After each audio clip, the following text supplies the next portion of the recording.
We'll study about the morphine poisoning. Morphine is basically an alkaloid that is used as an analgesic during the surgery or any process. Basically, repetitive intake of morphine can cause the tolerance. So, it more doses will be required for the more effect if we take the frequent dose of morphine. Now, cause of toxicity can be improper prescription. For example, if the physician had written the prescription at the particular duration, but you had misinterpret or not taking prescription regularly, so it can be the reason. It can be intentional as well, and it can be like wrong route of administration can also be the reason. Now, symptoms that can cause after morphine toxicity, like blur vision, cold skin, coma, and decreased blood pressure. Heart rate can also increase, and there are many pinpoint pupil and blue nails, and edema is can be cause.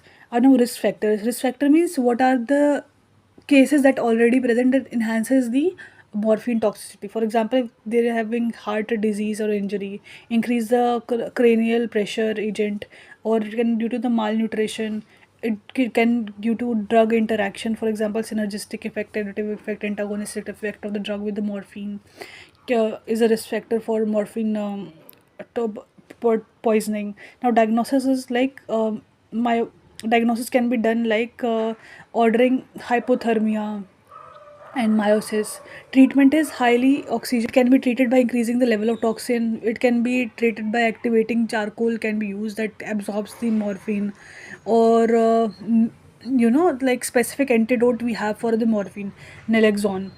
What is a competitive receptor? Mu receptor is a receptor where the morphine binds. So among the morphine and naloxone, there's a competition, and this naloxone replaces the morphine to the mu receptor, and therefore it blocks the morphine toxicity and decreases the amount of morphine effect.